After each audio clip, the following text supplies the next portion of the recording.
Saudara-saudariku yang terkasih, hari ini Rabu 3 Agustus 2022. Saya Romo Siga dari Paroki Santo Stefanus, Surabaya. Dalam nama Bapa dan Putra dan Roh Kudus, amin.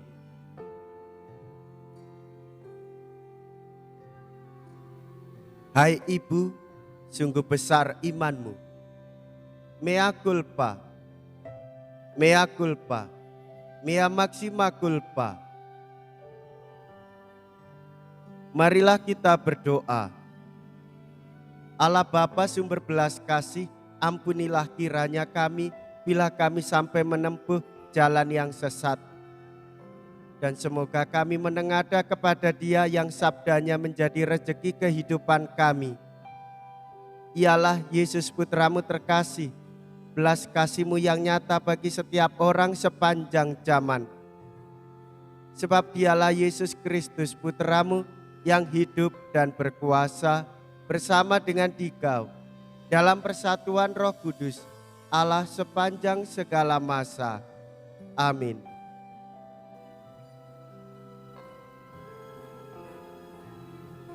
Tuhan bersamamu dan bersama rohmu.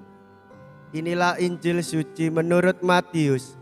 Dimuliakanlah Tuhan. Matius bab 15 ayat 21 sampai dengan ayat 28.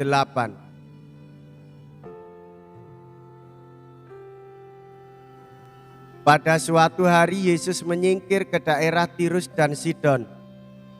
Maka datanglah seorang perempuan Kanaan dari daerah itu dan berseru, "Kasihanilah aku, ya Tuhan, anak Daud. Anakku perempuan kerasukan setan dan sangat menderita." Tetapi Yesus sama sekali tidak menjawab. Lalu para murid Yesus datang dan meminta kepadanya, "Suruhlah perempuan itu pergi, sebab ia mengikuti kita sambil berteriak-teriak." Jawab Yesus, "Aku diutus hanya kepada domba-domba umat Israel yang hilang." Tetapi perempuan itu mendekat dan menyembah Dia sambil berkata, "Tuhan, tolonglah aku." Yesus menjawab, "Tidak patut mengambil roti yang disediakan bagi anak-anak dan melemparkannya kepada anjing." Kata perempuan itu lagi, "Benar Tuhan, tetapi anjing-anjing pun makan remah-remah yang jatuh dari meja tuannya." Bersabdalah Yesus kepadanya, "Hai ibu, sungguh besar imanmu. Terjadilah bagimu seperti yang kau kehendaki." Dan seketika itu juga anaknya sembuh. Demikianlah sabda Tuhan. Terpujilah Kristus.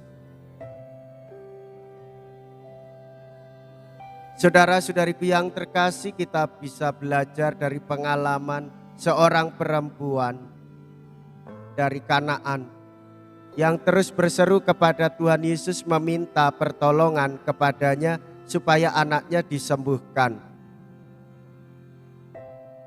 Saudara-saudari, Tuhan Yesus menanamkan rasa belas kasih itu di dalam hati kita masing-masing. Setiap orang bertemu dengan kepercayaan lain ataupun agama lain. Hal itu jangan sampai lalu punya anggapan setiap keyakinan itu baik, atau sebaliknya secara fanatik berpegang teguh pada pendirian kita semata. Di ambang pintu masuk tanah perjanjian, Israel takut menghadapi risiko pilihannya. Sedangkan para murid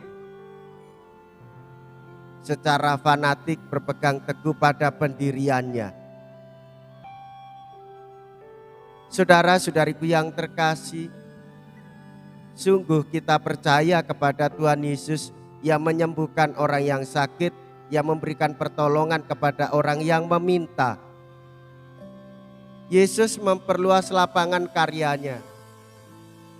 Di wilayah asing ia malah lebih dipercaya daripada di Israel sendiri. Doa perempuan Kanaan yang rendah hati dan penuh iman sudahlah cukup bagi kita untuk belajar seperti dia rendah hati dan meminta pertolongan kepada Tuhan Yesus. Para murid pertama yang semuanya berbangsa Yahudi sudah mendapatkan jawaban bagaimana seharusnya menanggapi orang-orang yang bahkan sebangsa. Saudara-saudari, belas kasih untuk bangsa Israel, orang-orang Yahudi, juga diberikan kepada orang-orang Kanaan. Kita melihat hari ini perempuan Kanaan pun diberi ruang belas kasih Tuhan. Maka dengan demikian kita sebagai orang-orang yang beriman jangan memandang wilayah otoritas, tetapi belas kasih harus dibagikan kepada semua orang tanpa batas.